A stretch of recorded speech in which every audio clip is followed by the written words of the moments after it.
Good morning everyone दोस्तों, आज है जून 12 2023 और हम लोग करेंगे द हिंदू न्यूज़पेपर की एनालिसिस। और मेरा नाम है सितेंद्र चौधरी। आपके लिए फिर से कुछ टॉपिक यहाँ पे लेके आया हूँ। आज नंबर ऑफ टॉपिक्स आपको थोड़े कम नजर आ रहे होंगे, लेकिन जिस दिन टॉपिक कम होते हैं ना, उस दिन मुझे ज़्यादा मेहनत करनी पड़ती है उनको कंटेंट बनाने में, ढूंढने में, आपके लिए एक्सप्लेन करने में। खैर, इतने कम भी नहीं है, 3-4 टॉपिक है, काफ़ी इंपॉर्टेंट है और एग्जाम में यहाँ से काफ़ी सारे क्वेश्चंस भी पूछे गए हैं, वही हम लोग देखेंगे। तो ग्राउंड लेवल ओजोन एक बहुत इंपॉर्टेंट टॉपिक है, इसके बारे में बात करेंगे और इसके बारे में कुछ इंटरेस्टिंग चीज़ें आपको बताऊंगा। Melting of the Arctic ocean, यहाँ से यूपीएससी में ऑलरेडी 2-3 क्वेश्चन पूछे जा चुके हैं प्रीवियस ईयर्स में, मेंस में। वो भी हम लोग देखने वाले हैं, कौन कौन से क्वेश्चन थे, अटेम्प्ट करने की कोशिश करेंगे।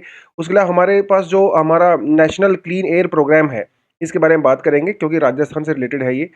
और nutrition for the adolescent girls के बारे में बात करेंगे, यानी कि जो टीनेजर्स होती हैं उनकी हेल्थ हमारे लिए, हमारे देश के लिए, हमारी इकोनॉमी के लिए क्यों इंपॉर्टेंट है, कौन कौन से स्टेप्स यहाँ पे लिए गए हैं, उसके बारे में जानेंगे। और कुछ एमसीक्यूज भी हम लोग यहाँ पे करने वाले हैं। तो ये तो इंक्लूड मैंने किया ही है खराब के लिए, और कुछ एडिशनल आर्टिकल तो हम लोग हमेशा करते ही हैं। हालांकि आज कुछ खास एडिशनल आर्टिकल है नहीं, लेकिन देखना चाहो तो आप उसको भी देख सकते हैं। लेकिन आगे जाने से पहले हम लोगों ने आपसे क्वेश्चन पूछा था, सैटरडे को क्वेश्चन पूछा था, ये क्या निकल गया भैया, सैटरडे को आपसे क्वेश्चन पूछा था ये वाला, है ना। Consider the following statement about commissioner of the railway safety CRS। ये क्वेश्चन आपसे पूछा था, इसका आंसर हो जाता है ओनली टू। ओनली टू मतलब अब ये देखिए क्या कहता है, it operates under the administrative control of railway ministry. ये स्टेटमेंट इनकरेक्ट है। रेलवे मिनिस्ट्री के अंदर नहीं, बल्कि ये एविएशन मिनिस्ट्री के अंदर में काम करता है। ये बड़ी इंटरेस्टिंग जगह है, चीज़ है तो रेलवे सेफ्टी, लेकिन एविएशन के अंदर काम करता है। क्योंकि ये अंग्रेजों के द्वारा बनाया गया था और ये सिस्टम आज का वैसे का ही वैसा ही चल रहा है। बाद में सरकार ने इसको रेलवे मिनिस्ट्री के अंदर इंक्लूड नहीं किया कन्फ्लिक्ट ऑफ इंटरेस्ट की वजह से, तो आज भी ये एविएशन के अंदर में ही है। उसके अलावा एक गवर्नमेंट बॉडी है responsible for the safety of the rail. Headquarter जो है इसका लखनऊ के अंदर है। 2-3 डिटेल आपको जाननी है तो आप यहाँ पे जान सकते हो। ठीक है, हेडक्वार्टर जो है नॉर्थ ईस्ट रेलवे जो कंपाउंड है हमारा, उसके अंदर ये पड़ता है। और इसको एस्टेब्लिश किया गया था एज पर रेलवे एक्ट 1989। ठीक है, हालांकि ब्रिटिशर लेगेसी है ये, बाद में हम लोगों ने कानून बना के भी इसको ऐड किया, तो स्टैट्यूटरी बॉडी के रूप में आप इसको कह सकते हो। इसको हेड किया जाता है chief commissioner of the railway safety के द्वारा, CCSR उनको कहते हैं। और ये इनको प्रिंसिपल टेक्निकल एडवाइजर भी आप कह सकते हो। तो इस समय हमारे देश में जो है 9 कमिश्नर है भैया रेलवे सेफ्टी के। ठीक है, जिसमें देख सकते हो। और उसके अलावा कलकत्ता में जो मेट्रो चलती है उसका अलग से है, चेन्नई कोंकण रेलवे वगैरह का अलग से पड़ता है। तो ये तो हो गया जो हम लोगों ने सैटरडे को आपसे क्वेश्चन पूछा था। अब बढ़ते हैं आज के आर्टिकल्स के ऊपर, जो अपना मेन काम है। तो पहला जो क्वेश्चन आता है, देखिए मैंने आपको पहले ही शुरू में ही बोला था कि आज आर्टिकल्स है नहीं खास द हिंदू में, तो इसलिए मैंने इंडियन एक्सप्रेस का एक आर्टिकल उठाया है। और ये भी कल का आर्टिकल नहीं है, अभी 3-4 दिन पुराना आर्टिकल है। देखो यार, टॉपिक करने से मतलब है, जहां मर्जी से करो, तो मुझे अच्छा लगा तो मैंने इंक्लूड कर दिया। तो ये किसके बारे में बात करता है, ये ओजोन के बारे में बात करता है। लेकिन उस ओजोन के बारे में बात करता है जो ग्राउंड पे होती है। अब ये क्या बात हुई, देखिए आपको अगर ज्योग्राफी थोड़ा बहुत आपने पढ़ा है और क्लाइमेटोलॉजी आपने पढ़ा है, तो आपको पता ही होगा कि हमारे जो अर्थ होती है, एटमॉस्फेयर होता है, उसके अंदर कई सारी लेयर्स होती हैं। पहली जो हमारे यहाँ पे लेयर होती है उसे वो हम लोग ट्रोपोस्फेयर बोलते हैं, जिसकी जो ऑल्टीट्यूड है वो 8 किलोमीटर से 18 किलोमीटर तक हो सकता है। दूसरी जो अपनी लेयर होती है, जिसकी जो ऑल्टीट्यूड होता है वो 50 किलोमीटर तक होता है, इसे कहते हैं स्ट्रेटोस्फेयर। उसके बाद वो मेसोस्फेयर, वो सब आता है। तो स्ट्रेटोस्फेयर के अंदर पाई जाती है ओजोन लेयर। ओजोन के अंदर आपको पता ही है क्या होता है, इसके अंदर इसे कहते हैं O3, यानी कि यहाँ पे 3 ऑक्सीजन के एटम्स होते हैं। ये आपको अच्छे से पता है, it's a molecule, right. Ozone ozone हमारे लिए बड़ी ज़रूरी होती है, क्योंकि जो सन से हार्मफुल अल्ट्रावायलेट रेज आती हैं, ये उनको ऑब्जॉर्व करता है, उनको सरफेस पे आने से रोकता है। क्योंकि अल्ट्रावायलेट रेडिएशन जो आती है भैया, होती हैं बहुत खतरनाक। तो अगर ये आ जाती है तो डीएनए स्ट्रक्चर वगैरह चेंज हो जाता है, कैंसर वगैरह हो सकता है, फोटोसिंथेसिस को इम्पैक्ट करता है, कैटरेक्ट हो सकता है, स्किन के बहुत सारी प्रॉब्लम्स हो सकती हैं। तो थैंक गॉड कि ये वहाँ पे पाई जाती है। लेकिन अब यहाँ पे 2 चीज़ें हैं। जो ओज़ोन स्ट्रेटोस्फेयर के अंदर पाई जाती है वो हमारे लिए बहुत बेनिफिशियल, लेकिन कुछ ओज़ोन हमारे ग्राउंड के ऊपर भी पाई जाती है, ये डेंजरस होती है। इसे कहते हैं ग्राउंड लेवल ओज़ोन। ये डेंजरस, देखिए पहली बात तो इसकी थोड़ी बहुत कैरेक्टरिस्टिक्स आपको पता होनी चाहिए। ये कलरलेस होती है और ये बहुत इरिटेटिंग गैस होती है। आपके गले में, आपकी आँखों में जो है खुजली कर देती है, इरिटेशन करती है। ठीक है? बनती कैसे है वो आपको पता होना चाहिए। बेसिकली हमारे पास दो तरह के पोल्यूटेंट होते हैं, एक होते हैं प्राइमरी और एक होते हैं सेकेंडरी। प्राइमरी पोल्यूटेंट मतलब सीधा डायरेक्ट अटैक करते हैं।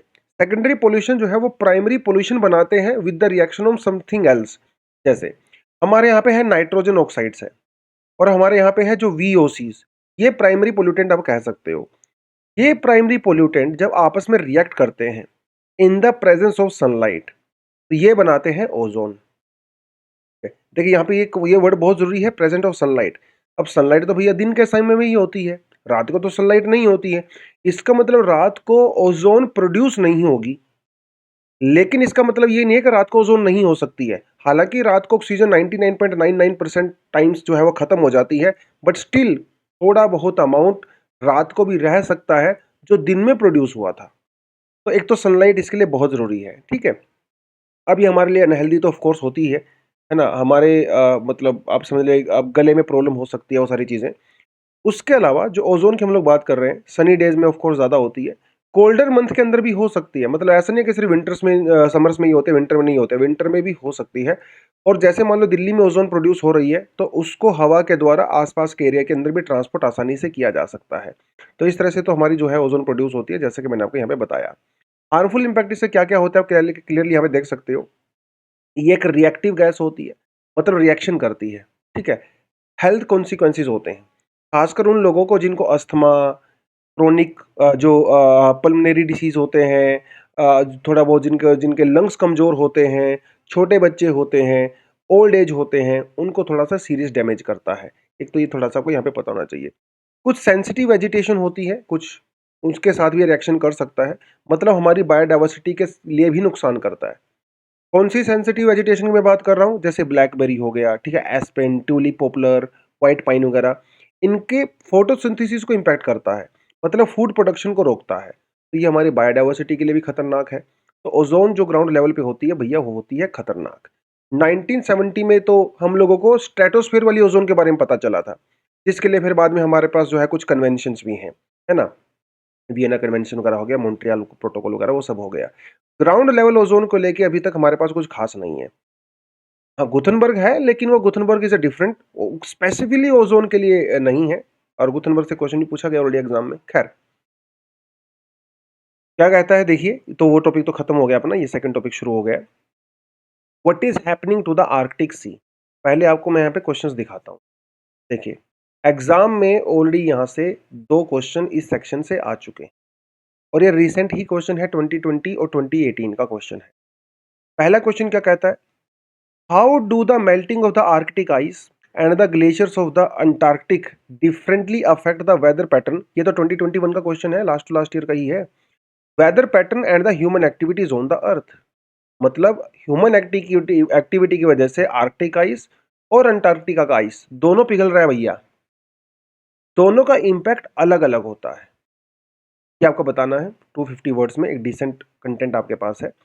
Why is India taking keen interest in the resources of the Arctic region. दो क्वेश्चन यहाँ से पूछे गए हैं। इसका मतलब ये हुआ कि यूपीएससी इस तरह की चीज़ों के ऊपर फोकस करता है।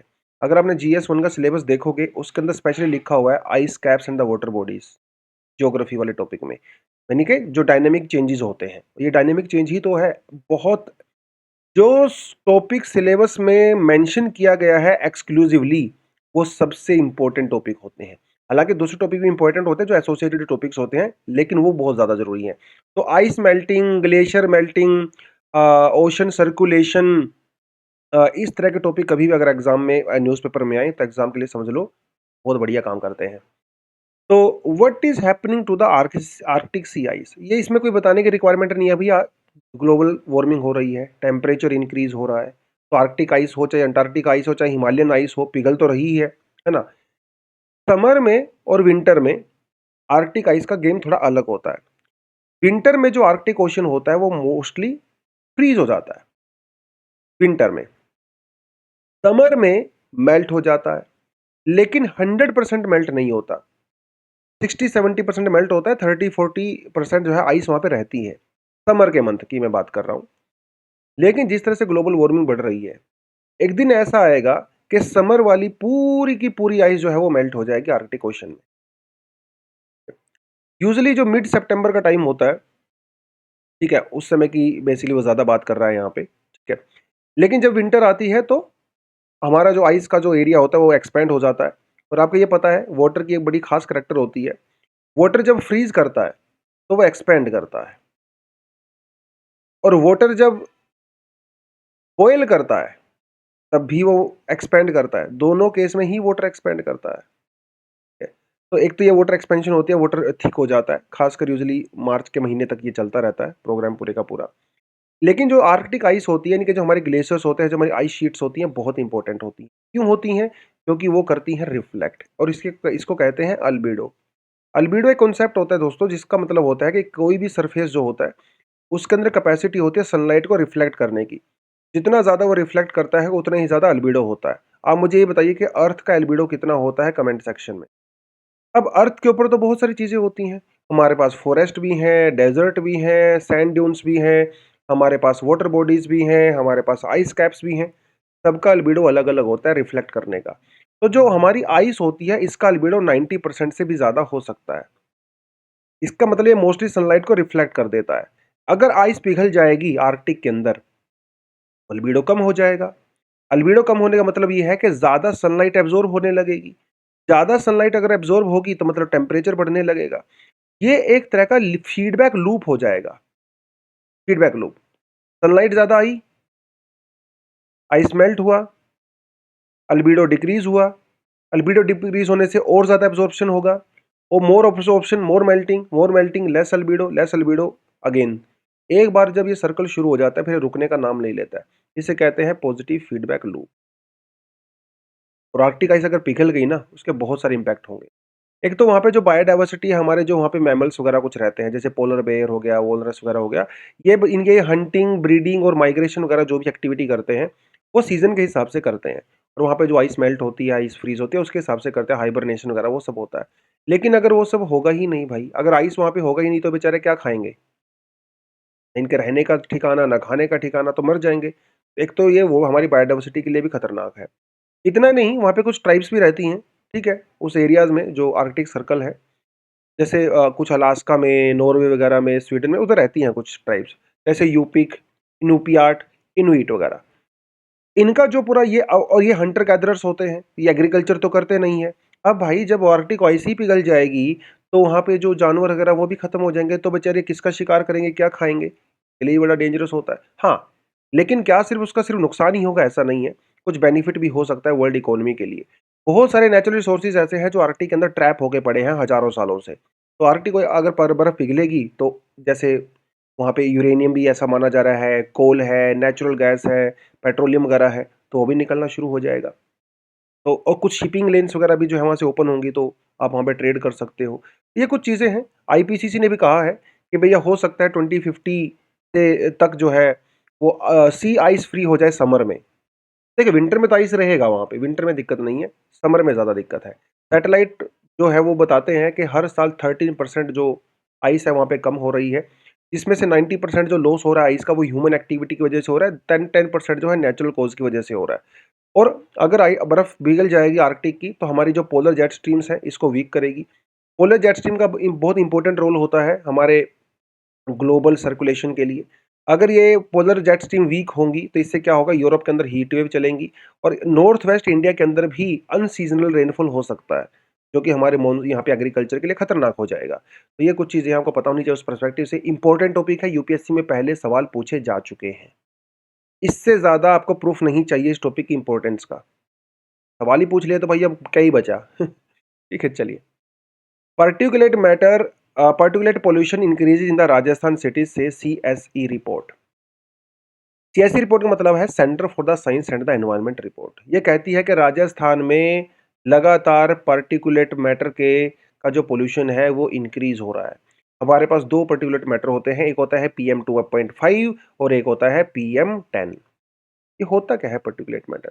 पर्टिकुलेट मैटर बेसिकली कॉम्बिनेशन होता है। इसमें कुछ छोटे छोटे सॉलिड पार्टिकल्स होते हैं, जैसे डस्ट पार्टिकल्स, ठीक है, या फिर लिक्विड ड्रॉपलेट्स वगैरह होती है। ऐसे पर्टिकुलेट मैटर कहते हैं, दो होते हैं हमारे पास, ठीक है। जो हमारी जो खेत वगैरह होते हैं, सड़कें होती हैं, कंस्ट्रक्शन साइट्स होती हैं, यहाँ सबसे जो है ये सब निकलते रहते हैं, डस्ट का पार्ट होते हैं। थोड़ा बहुत आपको ये पता होना चाहिए इसके बारे में, ठीक है। अब ये क्यों हो रहा है राजस्थान के अंदर ऐसा पर्टिकुलर मैटर? तो इन्होंने कई सिटीज़ का नाम दिया, जैसे जोधपुर बताया भैया सबसे ज़्यादा पोल्यूटेड है, और कई सारी सिटीज़ दूसरे का भी नाम दिया, तो वो ज़्यादा ज़रूरी नहीं है।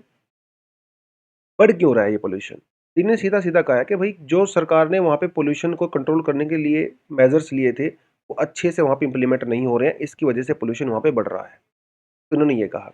Non attainment cities are those which have fallen. अब ये नॉन अटेनमेंट सिटी क्या है? देखिए जोधपुर के अंदर सबसे ज़्यादा पोल्यूशन है, कोटा के अंदर भी है, और ये नॉन अटेनमेंट सिटी है। ये क्या है भैया नॉन अटेनमेंट सिटी? देखिए, सरकार ने कुछ समय पहले एक प्रोग्राम चलाया था जिसे कहा गया था, 2019 में चलाया था, इसे कहा गया था नेशनल क्लीन एयर प्रोग्राम।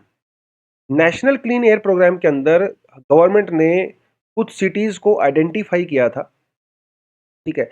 जहाँ से हम लोगों को पार्टिकुलेट मैटर का जो पॉल्यूशन है, उसको रिड्यूस करना था नेक्स्ट 5 ईयर्स में, ठीक है? मतलब ये हुआ 2019 में ये प्रोग्राम चलाया गया। 2024 तक जो पार्टिकुलेट मैटर है, इसके पॉल्यूशन को 20% कम करना था। ये गवर्नमेंट का आइडिया था। इसका ये प्लान हम लोगों ने चलाया था। इसके लिए जो बेस ईयर है वो 2017 है, मतलब 2017 के लेवल से इसको कम करना था। The plan includes 102 non attainment cities. ये नॉन अटेनमेंट सिटीज ये है, वो होती हैं जहाँ पे पोल्यूशन लेवल काफी हाई होता है, जहाँ पे हमें कंट्रोल करना रहता है। जोधपुर और कोटा भी इसी का पार्ट थे, लेकिन उन्होंने पोल्यूशन लेवल को कंट्रोल किया नहीं, और वहाँ पे ज़्यादा पोल्यूशन वहाँ पे पाया गया है। तो थोड़ा सा आपको ये पता होना चाहिए। लेकिन ये किस बेसिस पे डिसाइड होते हैं, इसके लिए हमारे पास एक और प्रोग्राम है, national ambient air quality standard, जिसके अंदर कुछ गैसेस को, कुछ पोल्यूटेंट को हम लोगों ने आइडेंटिफाई किया है 12, जिनके पोल्यूशन को हम लोगों ने कम करना है। और ये इसका लीगली बाइंडिंग नहीं है स्टेट्स के ऊपर, और इसीलिए स्टेट शायद इसके लिए सीरियस भी नहीं है, क्योंकि लीगली बाइंडिंग तो है नहीं। ये थोड़ी चीज़ आपको पता होनी चाहिए इसके बारे में कि ये क्या है क्या नहीं है। जो इसके अंदर 12 गैसेस है उसकी लिस्ट आपको यहाँ पे दी हुई है। Sulphur dioxide, nitrogen dioxide, particulate matter देखिए लिखा हुआ 2.5 and 10 also. Ozone is also there, lead is also there, carbon monoxide, ammonia, benzene, benzopyrene, arsenic और निकल। इसके अलावा हमारे पास एक और होता है AQI, एयर क्वालिटी इंडेक्स, जिसके अंदर 8 गैसेस होती हैं, ठीक है? वो थोड़ा सा लेटेस्ट है, ये वाला थोड़ा पुराना है, तो ये थोड़ा आपको पता होना चाहिए। बाकी कोर्स के बारे में आपको बताता चलूँ, सैटरडे को हमारा करंट अफेयर का कोर्स चलता है, इसमें पूरे वीक का करंट अफेयर आपको करवाया जाता है। अगर आप इंटरेस्टेड हो, ये कोड आपके सामने दिया हुआ है, इसको आप स्कैन कर लीजिए। इसमें SC1000 जो कोड दिया हुआ है, इसको अगर आप वहाँ पे डालोगे तो 1000 रुपीज़ का आपको डिस्काउंट मिल जाएगा। बहुत सस्ता है, बहुत। हम लोगों ने कुछ हाई प्राइसेस यहाँ पे रखे नहीं हैं, ताकि ज़्यादा से ज़्यादा बच्चे इंक्लूड हो जाएँ, और किसी को मतलब सबको मौका मिलना चाहिए यार, है ना? 10-12 रुपए डेली का आपको पड़ेगा, बहुत बहुत सस्ता सा है। उसके अलावा हमारा फाउंडेशन कोर्स अगर आपको ज्वाइन करना है, व्हाट्सएप नंबर यहाँ पे दिया हुआ है, आप सारी इन्फॉर्मेशन ले सकते हो। हमारी वेबसाइट को भी जाके आप विजिट कर सकते हैं। चलिए जी, तो ये तो हम लोगों ने कर लिया था सेफ्टी वाला। हाँ, पिछले वीक से कुछ एमसीक्यूज़ यहाँ पे लेके आए हैं। लास्ट वीक हम लोगों ने सारे आर्टिकल किए हुए हैं। तो लास्ट वीक के 3 एमसीक्यूज़ यहाँ पे हैं, आप क्लियरली देख सकते हो। अग्नि प्राइम मिसाइल हम लोगों ने 2 दिन पहले किया था टॉपिक, उसके बारे में एक पहला क्वेश्चन है, कमेंट सेक्शन में इसका आंसर आप मुझे देंगे। एक्सरसाइज़ एकनाथ जो है कौन-कौन सी कंट्री के बीच में हुआ है, इंडिया और which country apart from India. उसके अलावा जो है रेपो रेट के बारे में भी क्वेश्चन यहाँ से पूछे गए। 3-4 दिन पहले हम लोगों ने टॉपिक किया था लास्ट वीक में हम लोगों ने बताया था कि जो मॉनेटरी पॉलिसी कमेटी होती है आरबीआई की, वो किस तरह से रेपो रेट को चेंज करती है इन्फ्लेशन के लिए। तो 3 क्वेश्चन है, कमेंट सेक्शन में इसका आंसर आप मुझे देंगे। अब बात करते हैं आज के एडिटोरियल पे, जो बात करता है गर्ल, एडोलेसेंट गर्ल के न्यूट्रिशन की बात करता है। एडोलेसेंट मतलब गर्ल वो जो है टीनेजर्स की बात कर रहा है, 11, 12, 13, 14, 15, 16, 17, 18, है ना, उस ईयर्स की बात कर रहा है। अब ये बहुत ज़रूरी है भाई। देखिए, पहली बात आपको डेटा थोड़ा पता होना चाहिए। National family health survey 5th जो लेटेस्ट है, वो क्या कहता है? हमारे इंडिया में 59.1% जो एडोलेसेंट गर्ल हैं, जो टीनेजर्स हैं, भैया वो एनीमिक है, मतलब उनमें खून की कमी है। इतना बड़ा फैक्ट है यार ये। 60% के आसपास खून ही नहीं है, बहुत कम खून है। नेशनल फैमिली हेल्थ सर्वे 4 क्या कहता है? कहता है 41.9, मतलब 42 ही समझ लीजिए, of school going girl are underweight. उनकी हाइट के हिसाब से उनका वेट कम है, 42%। तो बहुत एक कंसर्न का मुद्दा है ये। क्या क्या कारण इसके हो सकते हैं? एक तो हमारे यहाँ पे जो कल्चर नॉर्म्स हैं, बॉयज़ को ज़्यादा प्रेफ़रेंस दी जाती है, चाहे वो न्यूट्रिशन हो, चाहे एजुकेशन हो, है ना? उसके अलावा जो न्यूट्रल एनवायरनमेंट हमारे यहाँ पे नहीं है ना? अनफॉर्च्युनेटली ये कुछ रीज़न्स इन्होंने यहाँ पे बताए हैं। लेकिन जो एडोलेसेंट गर्ल होती हैं भैया, उनकी हेल्थ बहुत ज़्यादा ज़रूरी है। देखिए, अब यहाँ पे 2 चीज़ें हो गई, एक हो गया चाइल्डहुड और दूसरा हो गया एडोलेसेंट और एक हो गया आप जब प्रॉपर एडल्ट हो जाते हो, ठीक है? बचपन में न्यूट्रिशन मिलना बहुत ज़रूरी है। बचपन में न्यूट्रिशन अगर आपको मिलेगा, तो आप नेक्स्ट स्टेज में अच्छा ग्रो करोगे। बाई चांस मान लो बचपन में नहीं मिला, एडोलेसेंट एज जो होती है टीनेजर, ये सेकंड स्टेज होती है, सेकंड विंडो ऑफ अपॉर्चुनिटी होती है।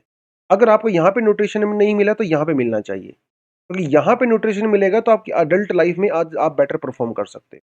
तो इसको कहा गया second window of opportunity of the growth, क्योंकि कॉग्निटिव डेवलपमेंट मतलब सोचने समझने की जो एबिलिटी होती है वो इस समय डेवलप होती है, चाइल्डहुड में भी और एडोलेसेंट में भी।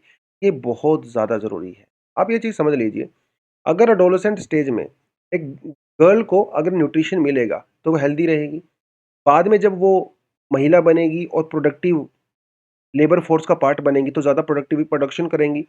तो बात ये है कि एडोलेसेंट गर्ल्स को हेल्दी करना, उनको न्यूट्रिशन प्रोवाइड कराना, ये सिर्फ हेल्थ का मुद्दा नहीं है, ये सिर्फ एक मोरल और एथिकल कंसर्न नहीं है, बल्कि ये इकोनॉमिकल कंसर्न भी है।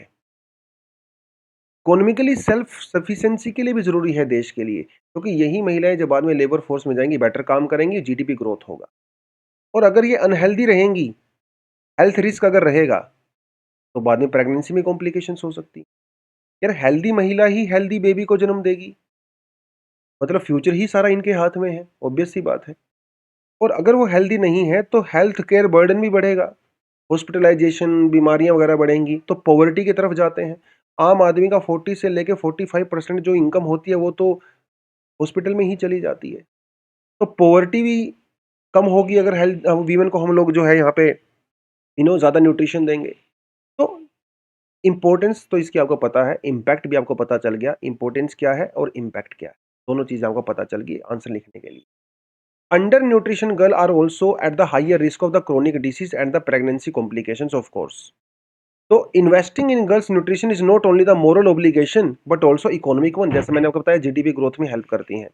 Greater and more sustainable economic growth of the nation is required, और उसके लिए जो है एडोलेसेंट गर्ल्स को न्यूट्रिशन देना बहुत जरूरी है। तो गवर्नमेंट ने क्या क्या स्टेप लिए हुए हैं? Scheme for the adolescent girl, SAG इसको कहा जाता है। गवर्नमेंट ने इस पुरानी स्कीम को हमारे पोषण पॉइंट 2.0 के साथ मर्ज कर दिया, ताकि बेटर इंप्लीमेंटेशन हो सके। देखिए जितनी ज़्यादा कम स्कीम्स होंगी उतना ही ज़्यादा कम जो है वो पुअर इंप्लीमेंटेशन होता है। स्कीम आप कम रखिए, इंप्लीमेंटेशन बेटर कीजिए। तो पोषण 2 ये सरकार ने चलाया। फिर हमारे पास राष्ट्रीय किशोर स्वास्थ्य जो है कार्यक्रम भी चलाया जाता है, जिसके अंदर ज़्यादा अवेयरनेस वगैरह करवाई जाती है। उसके अलावा हमारे पास जो है ये एसबीसीसी भी है, social and the behaviour change communication वगैरह, जिसमें न्यूट्रिशन के बारे में बताया जाता है, पेरेंट्स को स्कूल्स में वो सब बताया जाता है। उसके अलावा रूटीन ट्रेनिंग और हेल्थ केयर वगैरह जो वर्कर्स होते हैं, आशा वर्कर्स जो मिड डे मील या जो भी रहता है, उनकी ट्रेनिंग की बेटर यहाँ पे रिक्वायरमेंट है। स्कीम्स के बारे में थोड़ा आपको बताता चलूँ, ये स्कीम फॉर एडोलसेंट गर्ल है 2010 में चलाई गई थी under ministry of the women and the child affairs. इसको आंगनवाड़ी जो सेंटर्स वगैरह होते हैं, वो उनके द्वारा इंप्लीमेंट किया जाता है, जो कि इंटीग्रेटेड चाइल्ड डेवलपमेंट सर्विसेज के अंदर में आता है। पूरे इंडिया में इस स्कीम को चलाया गया था। ऑब्जेक्टिव क्या है? एजुकेट करना, एम्पावर करना, न्यूट्रिशन वगैरह, सेल्फ सफिशिएंसी, अवेयरनेस वगैरह वो सब है। 11 से लेके 14 ईयर तक का जो है इसके अंदर टारगेट किया गया है।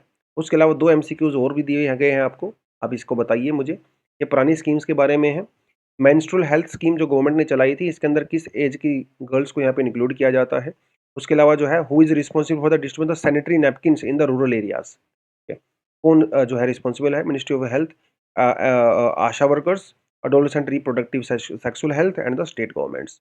ये कमेंट्स आपने मुझे आंसर इसका बताना है। ठीक है जी। उसके अलावा 2-3 एडिशनल आर्टिकल्स भी हैं, आप पढ़ना चाहो तो पढ़ सकते हो, छोड़ना चाहो तो छोड़ सकते हो। तो दोस्तों आज इतना ही था, क्योंकि आज टॉपिक्स कम थे तो ज़्यादा समय नहीं लगा है, आपका टाइम सेव हो गया। लेकिन जो एमसीक्यूज़ आपसे पूछे गए हैं, कमेंट सेक्शन में इसका आंसर मुझे चाहिए। तो आज के लिए इतना ही करते हैं। Thank you very much, all the best, जय